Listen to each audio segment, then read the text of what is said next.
The purpose of this evening is to talk about the UK in any aspect you may wish to raise after that notorious vote to leave the European Union. This is part, because please remember, we still are in the EU, and even if the government's way prevails and they do trigger Article 50 in March, a bit debatable now perhaps, but if they do, it will be another 2 years that we will be in the EU. We haven't left yet. And this is part of the Europe and UK regional community dialogues. Perhaps you might want to talk about Brexit itself, a vote which seems to have triggered not just political controversy, but actually challenges and thoughts to the very nature of our representative democracy itself. Certainly debates that in a modestly long life I have never seen before. Questions being asked in this country about the nature of our political process. Perhaps you might have some views on that. Or perhaps you might want to discuss some of the risks we face, like 50% of our business being potentially at risk as a nation. At risk, I'm not saying it's going, but it is at risk. Things like £453 billion worth of European investment into the UK from Europe, still our biggest single inward investor, being potentially challenged. What are the impacts of that and other things? One could go on and list and list and list. So before I invite you to speak, and I shall have to be fairly ruthless, because what I have learned is when people talk about Europe, they get very carried away and very enthusiastic, and there will be some of you out there who'd like to talk till midnight. And unfortunately, I can't allow that. And I've been asked to bring this to a conclusion perhaps within an hour, maybe a little bit more than that, but within an hour if I can. So please do be very succinct and very to the point in making your points and having your say, but please do make sure you have your say. Beverly, can I hand over to you for a few comments before we throw it open to the floor? Yes, I mean, I think I speak on behalf of us all as Lib Dems to say how shocked we have been. Oh, I think I speak on behalf of us all in this room in terms of the degree of shock that we have about what has happened since the referendum vote. And of course, as a region, we have benefited tremendously from the EU, from investment in the city. And often that's been taken for granted, but of course now we don't know what is going to replace that. I suppose my most recent experience was talking to about 20 or so businesses from the West Midlands, a mixture of businesses, small, large, and sort of recent startups, let's say about 3 years old. Of the 20 or so businesses in the room, there were 2 that welcomed the vote and that saw opportunities for growth. One of those was a ceramics producer and its main market was the USA, and saw tremendous opportunity for growth, and especially with the fall in sterling post the vote, the referendum vote. But the rest of them were all a great mixture of businesses, and they were all trying to plan for the future now and to invest in their businesses and to reassure their staff about what is happening. But they were all finding it extremely difficult to do so because they had no clarity as to the route forward from here. They were having to make assumptions. This particular meeting happened to be with members of the government, and they were asking for some insight into the roadmap looking forward. They included very large businesses employing over 20,000 and really tiny businesses employing 3. But they were all equally concerned about the lack of clarity as to what is happening. And they raised some really practical points that were bothering them. For example, they were particularly concerned about, are we going into a free trade agreement? And if we're going into a free trade agreement post Article 50, well, that might take 7 years to negotiate. So what happens in the interim? And their judgment was that we'd probably be in a customs union arrangement. But of course, this was just their judgment. And on that basis, they were then having to make judgments about their investments. And they were then worried that if we were in a customs union for 5 years or so before going into a free trade agreement, what happens to the Customs Declaration Service, to declarations on rules of origin. And they made the point that the Customs Declaration Service has been set up to handle about 100 million transactions a year. I hope I've got these numbers right. But it's likely that once we Brexit, there'll be about 350 million transactions, and the whole system will crash before it's even really got off the ground, unless there's a radical revamp of the system. So these are the sorts of practical issues that the businesses in this region, which are great exporters, which are powering the rebalancing of our economy, are grappling with. They were given no clarity at this meeting, and indeed I could say that in my discussions with other parties or with other groupings who voted or wanted to see Brexit, they equally have no answers. There's nothing that we can tell our businesses at the moment. There is no reassurance that we seem to be able to give to people about the investment they should be making, about what they should be doing, about the clarity of their planning, about what's likely to happen to the currency in the future, what's likely to happen to input costs, what's happening with inflation.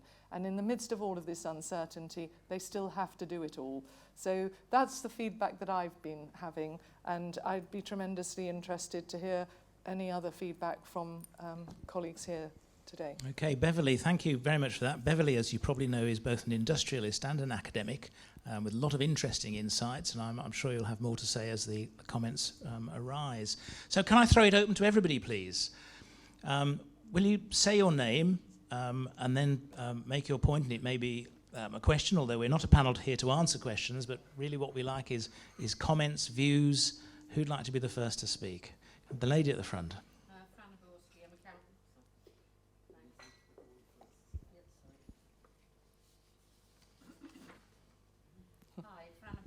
A councillor in Worcestershire. 2 points. One is about students. At the moment, my 23-year-old nephew from Warsaw is doing a master's degree here in Birmingham. His younger brother has just started doing a first degree over in Warsaw, and he's saying, well, it's all right for marching. He's been accepted at Birmingham as an internal student. But when I come to want to do a master's, will I have to be treated as an international student? Because if I am, that will rule out English universities completely because of the cost. And my other point, as a councillor from Kidderminster, if you go and buy a pair of spectacles, go and have your eyes tested at almost any opticians in Northern Europe, your glass, the lenses will actually be made in Kidderminster. They're made by Lens Online. The optician, I've been with an optician in Warsaw who's been pushing the data into a laptop, and when my nephew said, when do the glasses arrive? Well, the lens has to come over from Worcestershire. It should get here in 72 hours. A company like that, we're really worried about, well, will it be sensible if we're not in the single market? Will it be sensible for those employers supplying most of Northern Europe with spectacle lenses to stay in Worcestershire? Isn't there a big danger of them relocating? Can I just pick up on that last point, because there were a lot of logistics businesses at the meeting that I was referring to, and they were all very concerned about next day delivery, which is one of the promises that they make, fundamental underlying their service.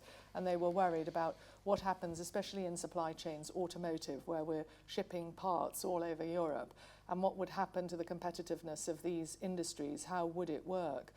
So I think it seemed to be a very big concern. There was no answers to these businesses about how they would be able to guarantee a next day delivery, or otherwise if they were passing through various customs points and the paperwork and the forms required, or whatever processes there would be. There did not appear to be any clarity about that whatsoever. In terms of the international student situation, I personally don't know the answer to that. I do know from a meeting I was at yesterday at the Library of Birmingham regarding the implications of Brexit. There were a lot of students at that meeting, many of whom graduated here and then have remained in this country, and they're very concerned about, they understand that they're able to remain here in theory, at least that's their understanding, but they don't know if they're going to have equal access to the NHS still, or what is their position if and when they do remain here. So there are so many uncertainties that I was picking up. Thank you for that. There was somebody over here with a hand up. Sir.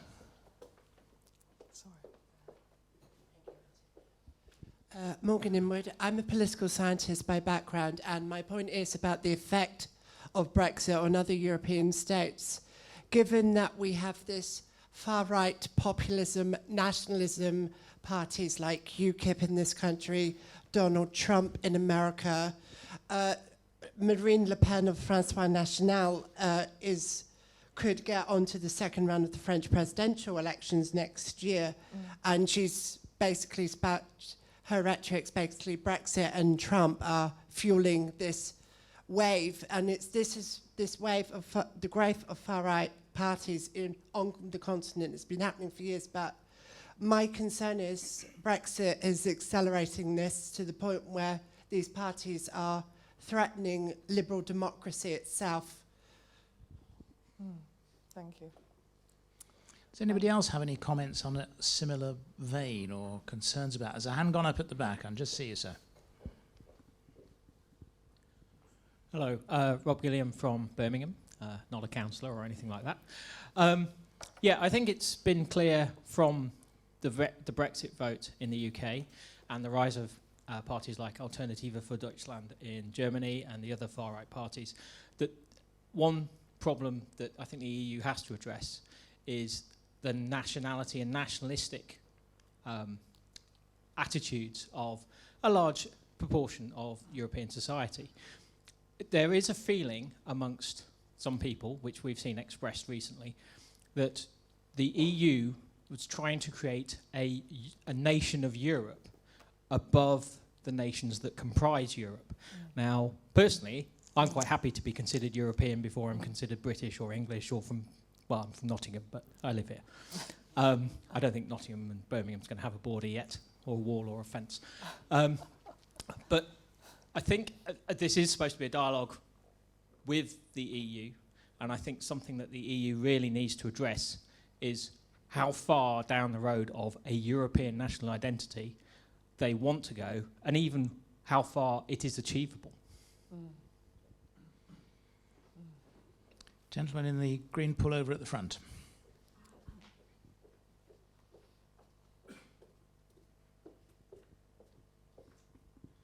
Thank you. It's Henry Jebb from Staffordshire. I'm not really at all up on this issue, but what has been spoken about so far by the government is free trade and how important that is. And traditionally, other parties like the Liberal Democrats have been in favour of free trade. But increasingly, I'm hearing on the left that there's talk about fair trade. Now, I think essentially what Europe has been about up till now has actually been fair trade. It's had the same rules for everybody across Europe. You know, you're not allowed to do certain things, you have to build to certain standards and so on. But I suspect that the right parties, UKIP, Tories, think, look, we just want to get rid of all the regulation. We want to just have free trade. Anybody can sell abroad, anybody can buy abroad, buy at home. Now, I think there's a lot of danger there, and I think we just need to be able to check and question and scrutinise what is actually being spoken of when they talk about free trade. Are they happy to have people exploited in third world countries so that we can have cheaper goods here than we have up till now through the European Union? Now, I don't know what the ins and outs of free trade negotiations are, whether it's simply going to be, yeah, okay, we'll sell our stuff to you and you can sell your stuff here, which is, I think is what the message that's coming out from the right wing, but there's a lot more to it, I'm sure, and I don't know if anybody's got an answer to that. Simon, do you want to say a word? During the course of this afternoon, a lot of people have expressed the view to me that they think that the various electorates who are voting in the way that they are, which appalls people in this room, are just not well enough informed, and that their opinions are, putting it straightforwardly, rather ignorant. Now, whatever you might think about democracy and accepting majority views, I wonder if a lot of people have said this to me, so it's clearly a prevailing thought amongst people here. What should we do about that, if that's right? Do you think that that's right? And if it is, how do we make them informed so that they can't be duped by people who conceal the bit of the argument they don't want them to see and lead them into a cul-de-sac. Political education in this country is poor. And what should we do about that? And whose responsibility is it? Is it MPs? Is it somebody else? Is it parties? Is it teachers? Make citizenship a compulsory subject at GCSE would be a help. There is a really good edXL new citizenship GCSE syllabus. And if we made sure that more kids were actually exposed to that, the number of young people I've had come up to me at polling stations and not even know how to vote and what's it all about, what happens.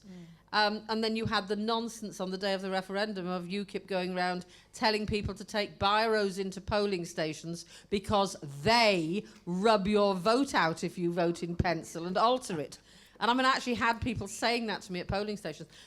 We really have a very, very poorly informed electorate, and I think it's partly the educational system.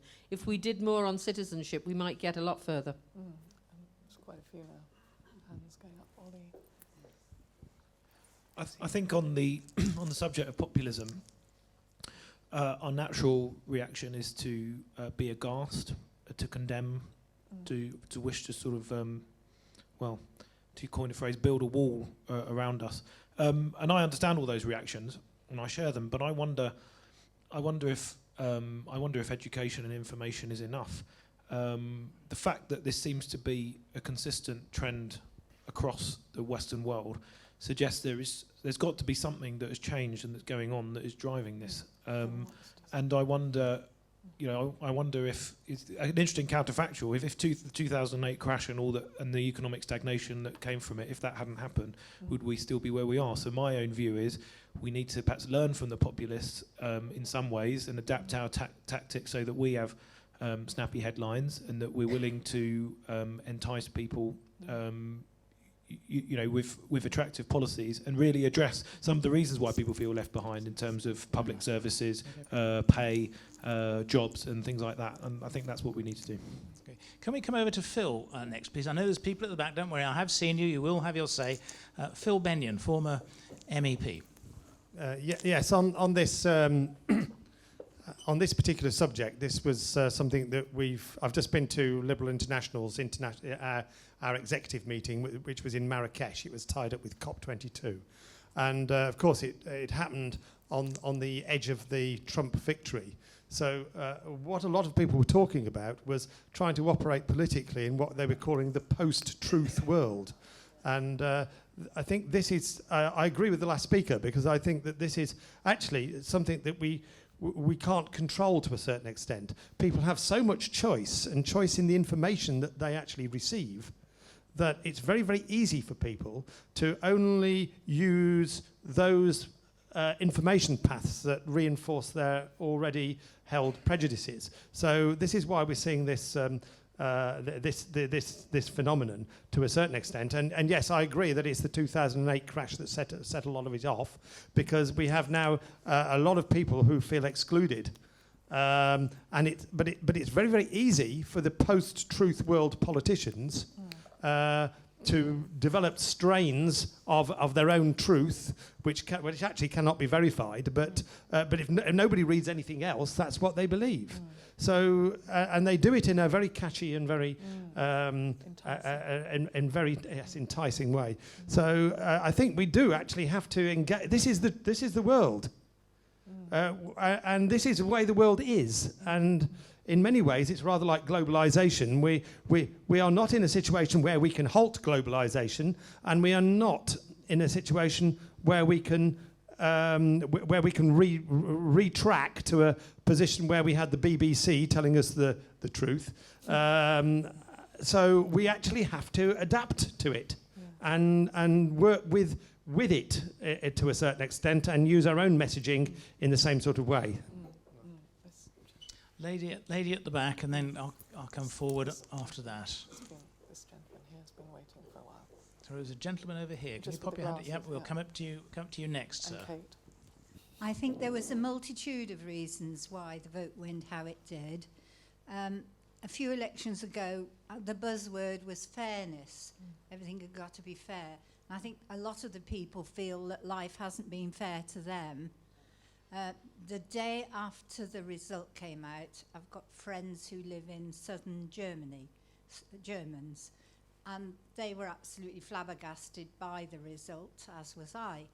And I said the only thing I could think of was a lot of towns have lost their industries. There's a lot of disillusioned people, and they're looking for simple reasons. They're looking for people they can blame and easy things that can be done. And they've been told, we'll get our sovereignty back, we'll be free, we'll be Great Britain, like we'll be, America will be, like his buzzword as well. But I think there were a lot of different reasons, but I think that was one of the reasons. And you can't really say nay to that, because a lot of people genuinely feel that they've missed out. Thank you. Okay, can we come to the gentleman in the middle here who has the spectacles? And then we'll come over to you, Kate.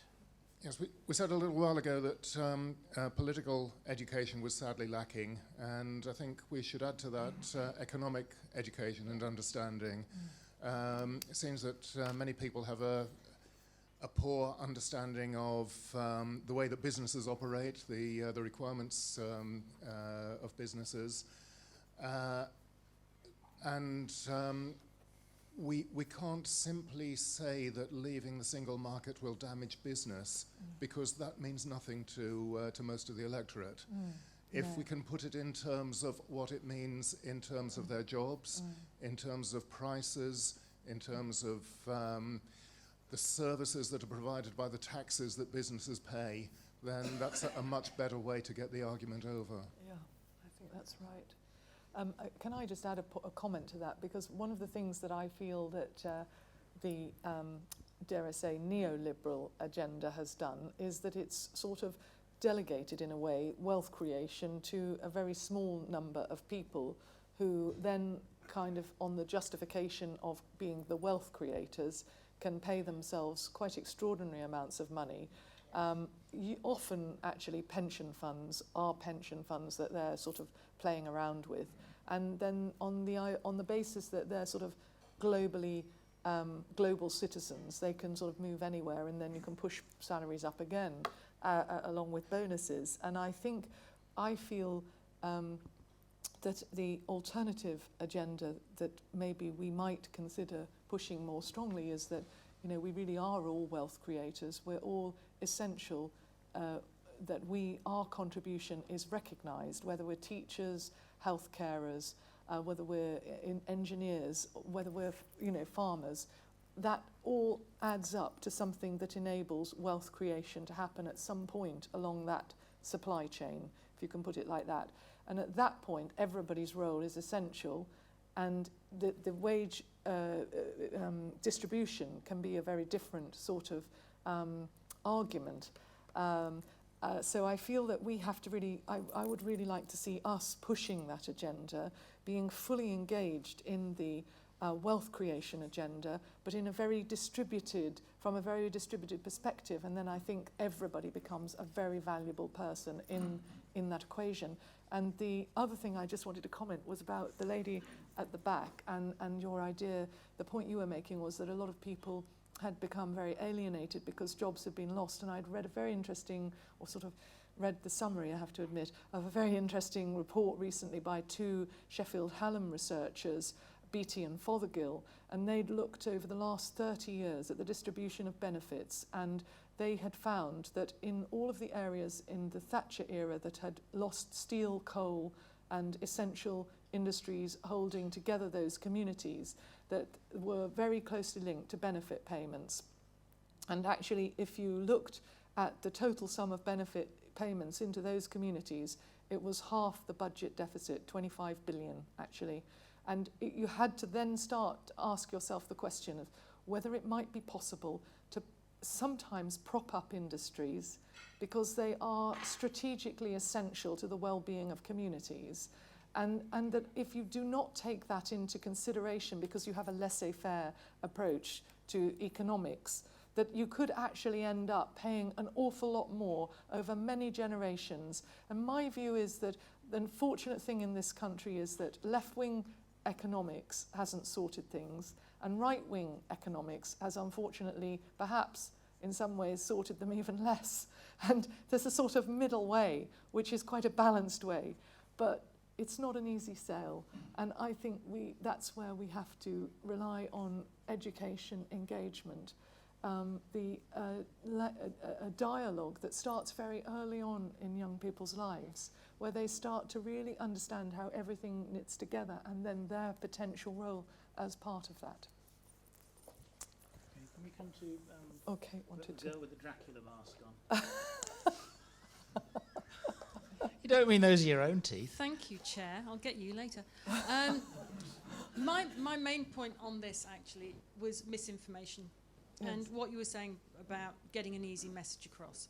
We have some very dissatisfied people in our population who've been hit very hard with austerity measures over the last few years, and they were given a message of hope in a way, and they fell for it.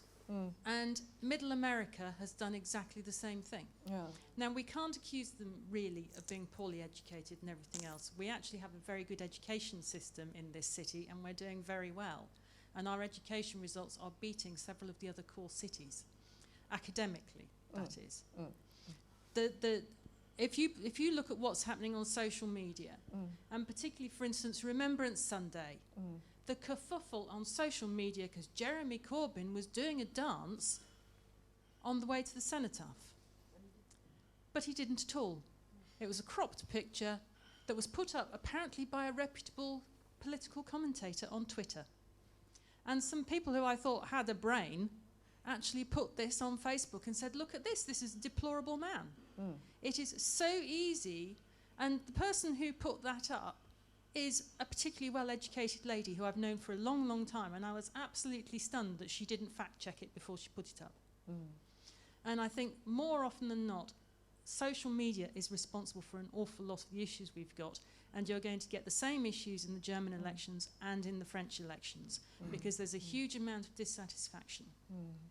And in Germany, for instance, the migrant issue is going to be really, really big. Now, Germany needs the migrants because their population is dropping. They need people to fill the jobs and carry on the industry. But the way that the German government has gone about it means that the population currently in Germany is dissatisfied and upset about it because it's not been handled terribly well. So misinformation will continue on, and I'm expecting a substantial right-wing swing in both those countries in the next 18 months. Gosh. Gentleman over there at the back had his hand up.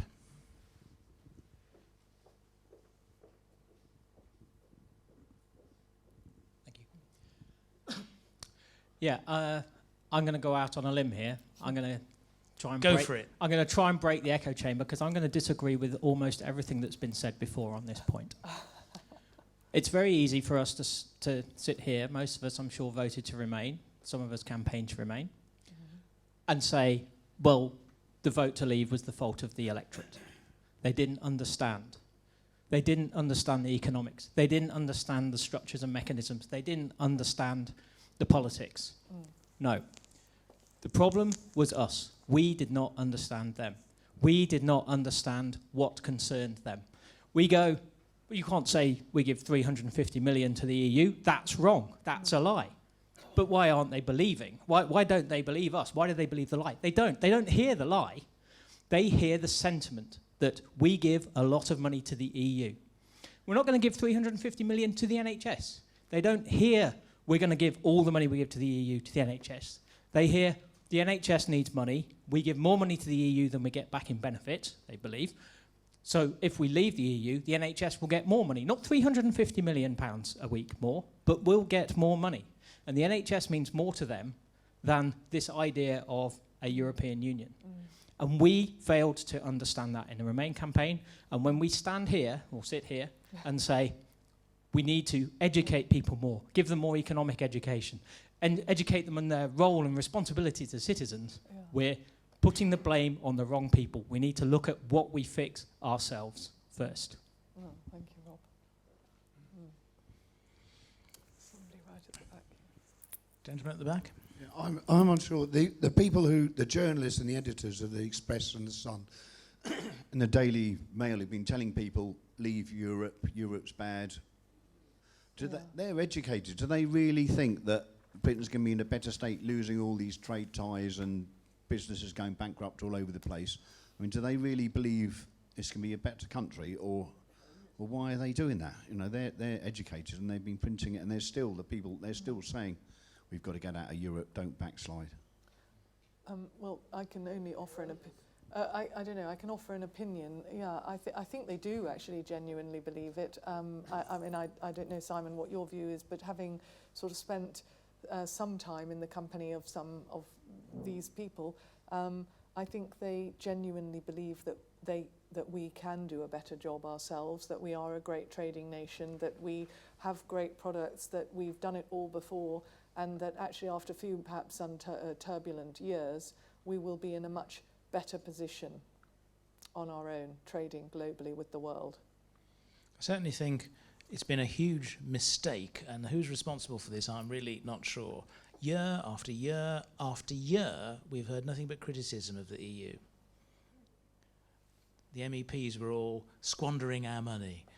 Others were having it. It was just probably rubbish.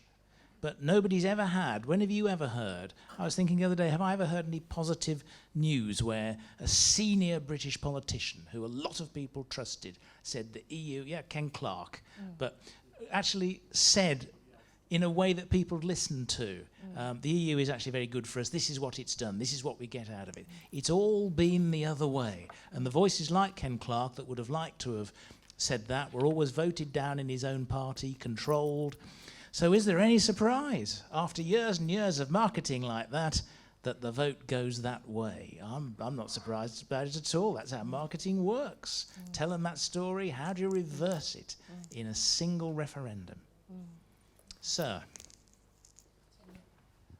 Morgan and Wade, while we're discussing the role of the press, the media, you do realise the EU and European affairs does not get much coverage than our own domestic politics in this country.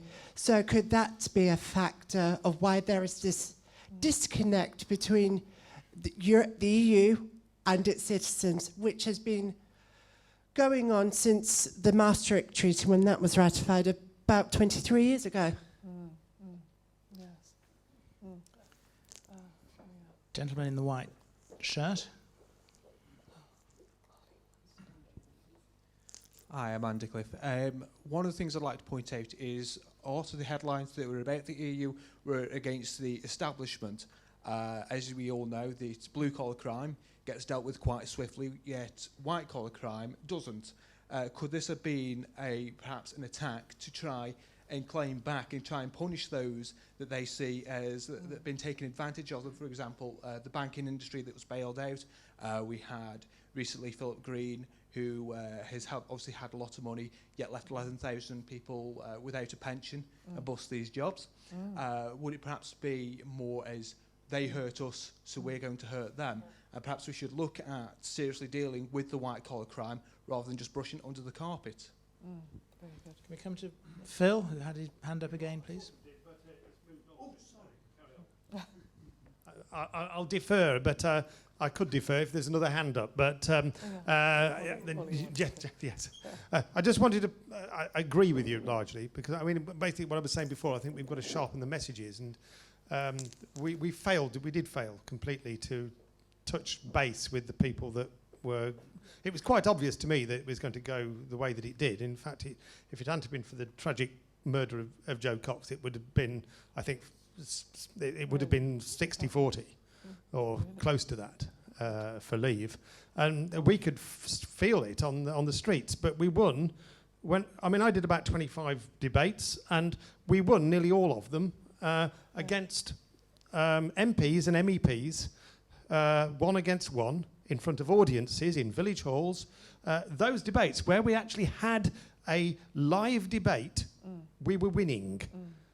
So it isn't necessarily the entire messaging that was wrong. I think in the flesh, you've got a sort of a human presence. and you can deliver it. And I think it's the same on the doorsteps. I was knocking doors in East Birmingham, in Small Heath, and we were really making a lot of progress. I think it's the more drier end of the campaign that failed. I think those of us who were on the ground, it was making human contact. It was working, and really, I think that's basically where we failed was the literature and the sort of, it was rather negative. Yeah. And it also, even in its negative aspects, failed to make its points adequately. I mean, the 10 billion a year that we pay into the EU, roughly about 8.5. The calculation is from even the financial services industry that the trade in euros and eurobonds, the primary trade that we will only be able to take part in as a member of the European Union, results in 10 billion, roughly, pounds in tax receipts to the Exchequer.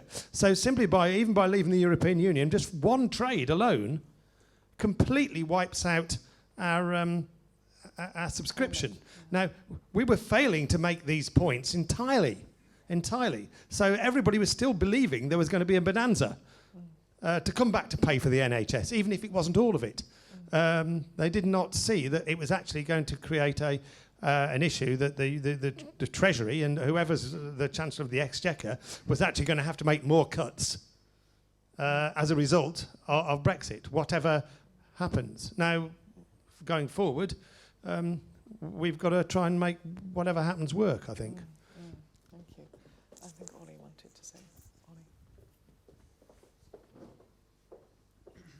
I have to partially disagree with the previous speaker in the sense that I think George Osborne and the Treasury did their damnedest to make the argument about that, but perhaps it was coming from the wrong people and pitched not quite right. I wanted to actually, I don't know if we're allowed to play Pass the Microphone, but I wanted to pass the microphone back to our iconoclastic speaker at the back, and I mean that in the nicest possible sense. Adding to what Mr. Bennion said, I'd be interested to hear your reflections on how we should have gone about the campaign in terms of listening to and engaging people better, but perhaps even more so, how do we learn from the fact that we didn't do that, and how do we, where do we go from here in terms of trying to engage some of the people who we didn't manage to engage last time?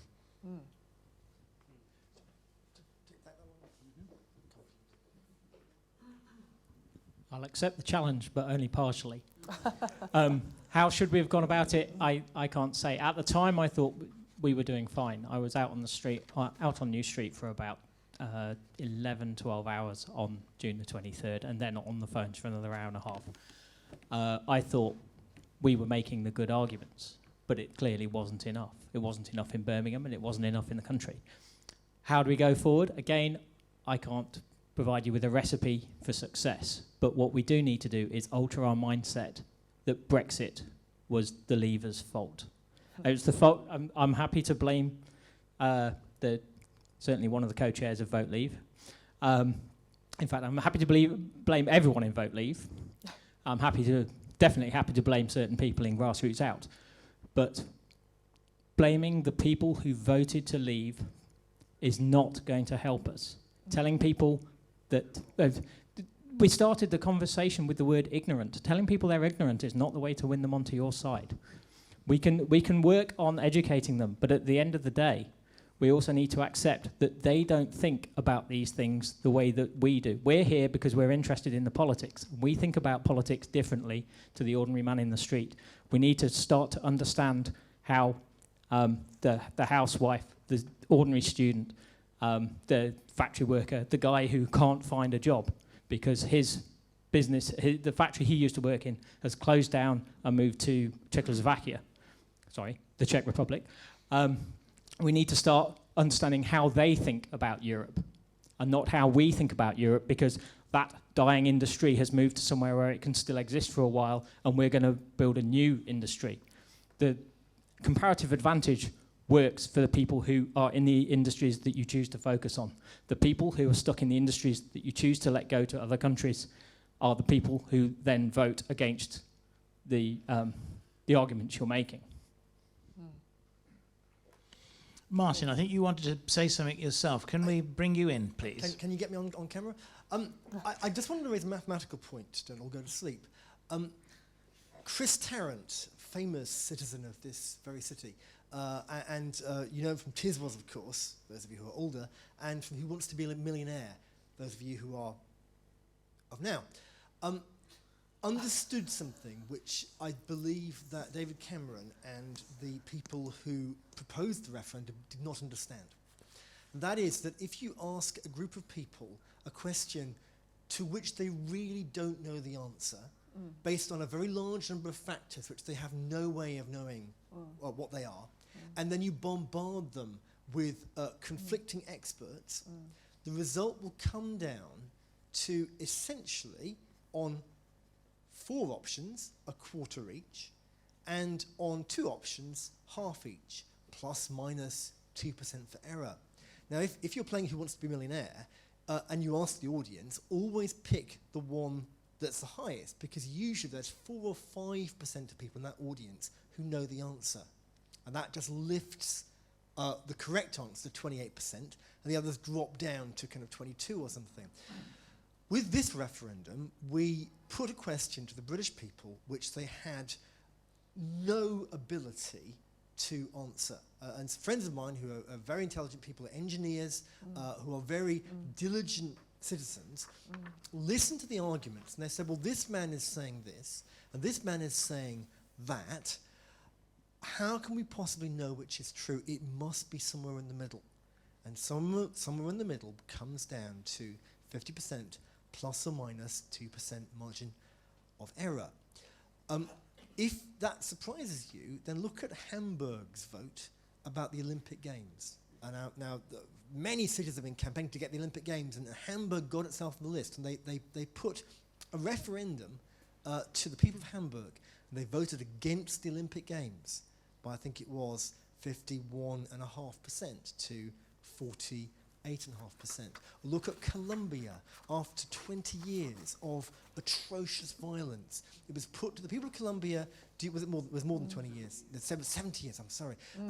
But particularly with FARC. And again, they voted by a little bit more than 50% against accepting peace. Now, why? Because when people don't know if the deal's any good or not, and how could they know?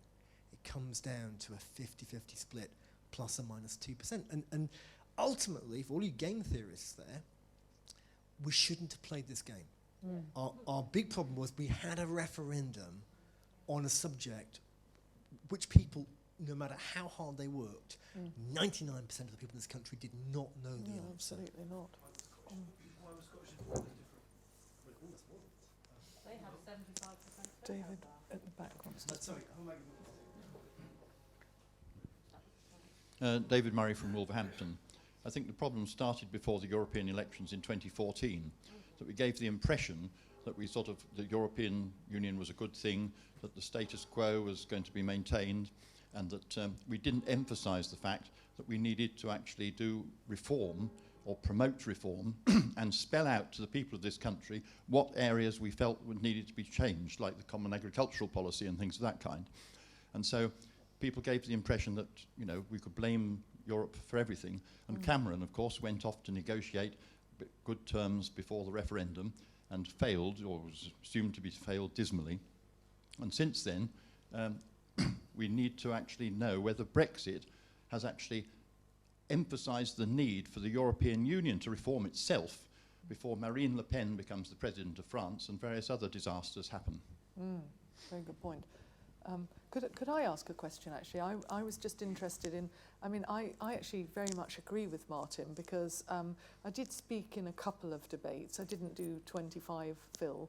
I did a couple, but I felt actually, even though I sort of, you know, prepared for those debates as best as possible, I actually felt, you know, rather ill-informed about the whole thing. And I remember sitting in the few debates that I did do and sort of trying desperately hard to give kind of fair and hopefully reasonably well-informed answers. And I remember noticing that nobody was much interested anyway in what I had to say. And I was conscious of my lack of knowledge and that people weren't much interested anyway in what you were trying to say. And I wonder if people in this room would have any idea, for example, as I would imagine largely Remainers by inclination, how much money was invested, for example, in Birmingham and the West Midlands by the EU. Does anybody know? I mean, would you feel confident in this room that you know? Because when I sort of did do a bit of homework to speak in these debates, I was rather shocked at the amount of money that was invested in Birmingham and the West Midlands from the EU. And I do remember when Albert Ball was leader of Birmingham City Council saying that he couldn't, they couldn't have built Symphony Hall and the ICC without EU funding, and Mass House Circus and the Town Hall and the Birmingham Theatres. And then we had the Framework 7 research programme, which was 336 million euros of funding, and University of Birmingham with its young people cancer projects and various other research into childhood obesity and diabetes. And I just felt, that we hadn't actually communicated an awful lot of this to ourselves, and the people of the city. So really, we didn't know the answers. You're absolutely right, Martin. We've got a lot of hands up. Yes. Can we go first of all to the chap at the back, the iconoclastic speaker? Yeah, I'm going to have to. I'm reliably informed. I'm going to have to look that up when I get home. Yeah, but that speaks to my point, which is the ordinary man in the street, in Birmingham certainly, and elsewhere in the country. Not just the ordinary man, all of us, I think. No, they don't care. Yeah. They don't care how much money we get from the EU. They know that the money that the EU gives to us directly is less than the money we give to the EU in the first place. Yeah. So voting to leave means we have more cash. They don't understand that the things that the EU gives us, the non-tangible benefits or the tangible benefits in other ways, the tax receipts from the banking in the finance industry that Phil mentioned. Yeah. They don't care about that. And another point, actually, sorry to go back quite a long way to what Phil said. Yeah. A lot of what has happened with Brexit and with events in the United States and elsewhere is people voting against an argument that lets people off the hook. People voted against Hillary Clinton because they thought she should be held to account for emails in Benghazi. People voted... if you made the argument, which I'm sure you tried to, Phil, that the financial industry pays 10 billion in tax into the exchequer, and we get that because of the EU. Yes, but it gets that because it makes a lot of money, and the finance industry is... people think the finance industry should be punished for something, and this was an opportunity to do that. And they think politicians should be punished for something. And this was an opportunity to punish the Conservatives and the Liberal Democrats for austerity in the 5 years of coalition. And that's how people are thinking. It's not to do with they didn't understand the economics. They didn't care about the economics. They cared about the narrow politics of getting their way, getting their own back, making sure people didn't get off the hook. Yeah. Okay, we've got a lot of hands up now. Can we come first to the lady at the back? Thanks. I'm not a fan of referendums. I haven't been for a long time. And so I was interested to hear what Martin was saying. I think it's trying to cram complicated matters into a very simple, more or less yes-no question. I always understood that a referendum was a recommendation to a government rather than a mandate. I wonder if you could clarify that for me, please. Yeah, it was certainly advisory. And that was actually written into the referendum document itself. It was advisory to government, not binding. Can we come next to Kate, please? And then I will come round, don't worry, no one's going to be missed out. I think going back to the question you posited earlier, what do we need to do differently in the future? If you look at the two campaigns that have succeeded recently, being Brexit and Trump, they were both positive campaigns. They were snake oil salesmen, and they were selling the dream. We are going to make America great again. No matter what he's done, he's going to make America great again, because he's Donald Trump and he's really good at it. And that was his message. I'm great, I'm amazing, I'm going to make America great. Brexit was, we're going to get all the money back. We're going to be spending it on the NHS. It's all good news. Let's take back control. So what we need to do is stop defending our position and start putting positive messages forward. We have to give people the optimism. We've been through the worst recession for many, many years. And it's hit a lot of our population really hard. And we need to understand that and produce a positive message. We need optimism. I've been sitting on another point, I've been sitting on the European Social Fund Committee in Birmingham, looking at European money. And as soon as the Brexit vote happened, everything came to a halt. And it was nearly 2.5, 3 months before government actually gave us the message that we could continue with the work. So projects that were halfway through stalled. We've got a major project with Birmingham City Council, £40 million investing in young people to get them back into work. All stalled, and people were starting to worry where the money was going to come from. Forgetting that, you know, we've signed contracts and we've not left Europe, so let's get on with it. But the message from government was we couldn't reinforce it. So it was just very odd hiatus for a couple of months, and several projects fell by the wayside that would have been really good for this region. So it was a real shame. Gentleman in the dark clothing at the front, and then back to you, Franna. Thank you. I'm Mike Ward. I'm a councillor in Birmingham for the Lib Dems. And I just wonder whether we're not deluding ourselves with all this talk about the economics of the country. I have, sadly, a very strong feeling that this is all about nationalism, and that, unfortunately, I know some Brexiteers who seem to think it's not actually that important whether Britain benefits or suffers from coming out of the EU, because it will all be, it's all the price worth paying for getting our country back. And this touches on what the last speaker was saying.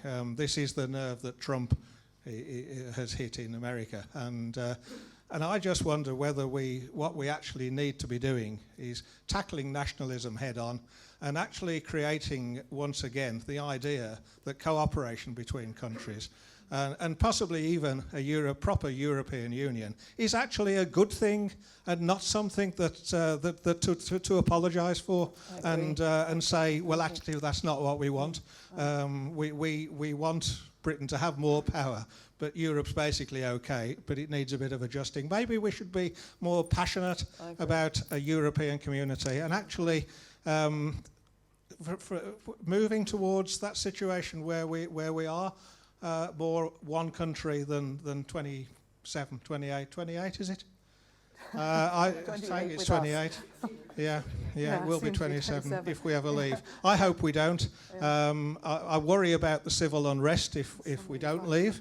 But I do wonder whether to counter this nationalism, this innate nationalism that nobody talks about, but they voted for, both here and in America, whether that people either need to suffer because they see how nationalism hasn't worked for them if we come out, or but can we pay that price? Maybe we just need to campaign against nationalism. It's a carbuncle on the face of humanity. Yes, Mike. Martin, round to the lady at the back with the glasses, please. Beverly, you wanted to say a few words while Martin does that? I'd like to just respond to Mike, because I actually feel that there's a lot in what you're saying, Mike, because I think it's actually, in a way, the weakness of alternative economic models, the voice of alternative economic models. The generally accepted wisdom is that dare I call it, the neoliberal model is the only way, and it's a laissez-faire model. It's a model where the market rules, where you cannot collaborate. It isn't about collaboration. It isn't about the state and business working together. It's about business saying, this is what we're going to do. We need labour that's cheap. We need labour that's mobile. We need it to be flexible, and it isn't about planning over a longer period. Now, the European Union is actually a collaborative model where we all work together and mutually benefit. But if the prevalent economic thinking, which after all landed us in the crash, and cost us 1.3 trillion only 8 years ago, if the prevalent thinking is there is no alternative model, then we cannot win that argument. So I do think that, Rob, in spite of what you're saying, I think there is something in the education piece. And Vince, after all, predicted the crash, wrote his book, The Storm, wrote Now After the Storm, or whatever the next book was called. And, I think actually we've just got to keep pushing that, because it's a perfectly worthwhile message. Sorry, I shall. Hi, my name is Liz Coles. I think your argument is right. I personally don't like the idea of having a sort of Uber Europe with an unelected executive. I think if you're going to go to a federation, you need to do it properly. And if we look across the Atlantic, we can see how well that's working at the moment. Yeah. But I think one of the problems, just from talking to people, is a lot of this vote is driven by punishment, is driven by but I think a lot of it is actually the fear of change. And I think there's been a lot of fast change and a lot of bad things coming out of it. Yeah. And I think if you have an argument where you say, well, yeah, absolutely, we've got to push this. You know that thing that was scaring you and we had this really bad referendum? Yeah. Well, we're going to push it a bit harder. I think you would have to be very, very careful. I think you're right about the nationalism, and I think the nationalism comes from very, very bad economics. If you look back to the Germany thing leading up to all that deeply bad stuff the last time we were discussing all of this, you've got fear, which is driving it, and fear being based on good communications from people who either have really bad ideas or people who have no practical experience. If you look at the people, for the politicians, and I'm new in this game, so excuse me if I'm wrong, but you've got essentially an awful lot of people in the ruling class who are communications people, politics people. They have no experience, any length of experience actually directly working in industry. They don't have any experience in things like the armed services. You've got lawyers, PR people, and politicians with no hands-on experience. They've gone through a specific path in the education system where their thoughts have been influenced by maybe 10, 15 different types of thinkers, lecturers, and all the rest of it. They've stuck on their path. They've gone into offices where they're, again, mixing only with people for a large extent. I mean, it's a bit of an exaggeration, but they're not getting enough information in to feed their views and how to do it. People here, you're not like that. You've got experience of this industry, you've got experience of that work. I've had 30 working years, and I've worked in private industry, and I work in the public sector now, and I've met hundreds of different people, but I'm ordinary. And I don't think that the people who are driving a lot of this are actually getting enough information. And I think this is also leading into the social media thing. I, before we were made extinct, was a librarian, and I was taught to examine my sources. And when you had a few newspapers and a few TV channels, they did examine their sources. But now you've got 100 and 100,000 and 200,000 sources and no way of examining where it's coming from. It comes up on the screen and you cannot see where this information is coming from. Thank you. I wonder if I could, sorry to do this to you, Phil, but you're an MEP. You've probably met more MPs and worked with MPs and people at the top level of politics, perhaps more than anybody else in this room.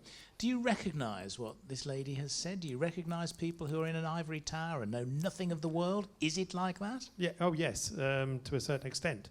There's also an awful lot of people in politics who have come through from a business background, a scientific background, but not enough, particularly from a scientific background. And one of the problems that the European Union has had is that the MEPs feel themselves. Well, when I was in the Parliament, there used to be a sort of atmosphere that it was the Parliament against the member states. It was the community, the Parliament, against the member states. There was this battle that we were all supposed to engage in, which I just thought that was completely wrong, and that we should be cooperating with the member states and bringing the member states along with us. There was that from one point of view, and the view then that the MEPs were, because most of them didn't have any constituency at all, it was national lists, felt completely insulated from public opinion. Completely insulated, and you could tell even talking to them that they did not care about public opinion whatsoever. It was, this is my dogmatic belief that this should be done, and it would be a dogmatic belief because there were so few scientists in the Parliament, and I think this is a problem. Scientists and engineers are turned off politics. from a very early age because it's not empirical enough. It's not evidence-based, and they have this evidence-based view of life, and they find that people get up and make polemics, and this is complete put-off to them. So the whole thing then becomes a cycle. You get absolutely hardly anybody in politics has a scientific background. And I think this is it's a dual problem of insulation and this sort of dogmatic approach. And I honestly think we're now reaping the whirlwind. But it's not as so that there weren't large elements of the European Parliament and of the national parliaments who saw this coming. We could. This was very much something that there has been and you were talking about reform. I mean, David was talking about reform. There was a huge chunk of the European Parliament, and certainly our group, and we had allies in other groups, who realised that reform needed to happen.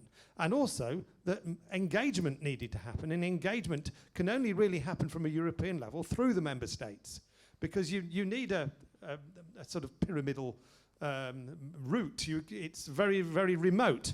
Particularly with language differences in everything. So the reform issue was actually being grasped. And it has been so for 4 or 5 years. It's just that we started too late. And the tide is in the wrong direction now. And we can and some people who were on the wrong side of the argument are now throwing up their arms in disbelief. But we could see this coming, and we've been fighting a hard battle to try to get the right sort of reforms. Working with our government as well, whichever colour it's been, to try and get the right sort of reforms, and working with other governments as well through our international framework. So we knew that this isn't a surprise to us in this respect. So yeah, I mean, we do need reform, and we need institutional reform, but I don't think that a super federalist approach will work, because basically it's rejected. It's entirely rejected by the people. So we can't go down that super federalist line like the United States of Europe, because it's just got no support. So we have to do it through this complicated system. But where we go from here is a different matter, because I think that it's very unlikely that we won't leave. It's not impossible, but especially as the government, it dawns on, because basically the government doesn't really know what it's doing here. It's clueless. So it hasn't got a negotiating strategy, except that we want full access to the single market, but we don't want any immigration business, which might be a starting point for negotiation, but it's not going to be an end point. So we have this government.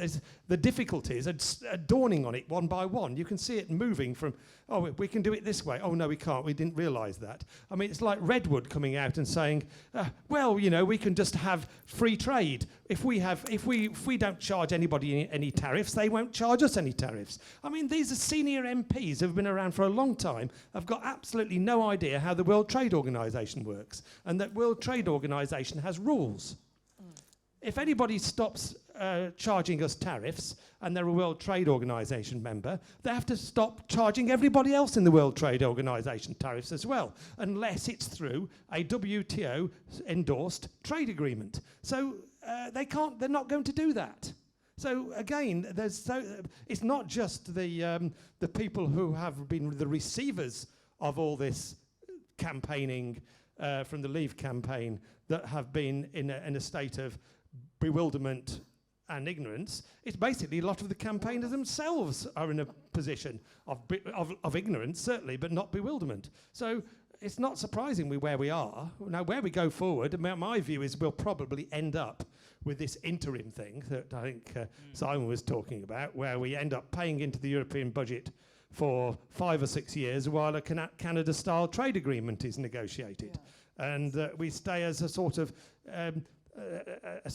semi-detached members of the single market and paying into the budget in the meantime. It's something that Theresa May will have to try and sell to her Eurosceptics, that we're still paying into the budget. But on the other side of the argument, she'll have so much pressure from industry and the financial sector as well, both, warning her about the effect of a hard Brexit on tax receipts. and also on donations to the Conservative Party, as I might say, that this is that she's going to be between a rock and a hard place. So I think that probably this trade agreement is where we end up in 7 or 8 years' time, and with various interim arrangements negotiated in the process. But hopefully, that's not necessarily what's going to happen. It's just my view of what's most likely. That's what business thinks too. We're moving now into the last 5 minutes, so can we be as succinct as you can, please? The lady at the back has very patiently waited. Can we have her next, please? Hello, it's Lorraine chatting from Hereford. I was just picking up on what you were saying about fear of change. If your life's comfortable, then you would fear change. But if you've got nothing to lose from change. So I was thinking that probably the masses voted to leave the EU because they felt that they had nothing to lose from change because they've got nothing to begin with. And there was a hand over here at the back. Hi. Picking up on one or two of those threads then, I mean, are we not saying that actually this is the opportunity that we should be looking at to Mike's dying. I think the mic is dying a death, I'm told. Okay.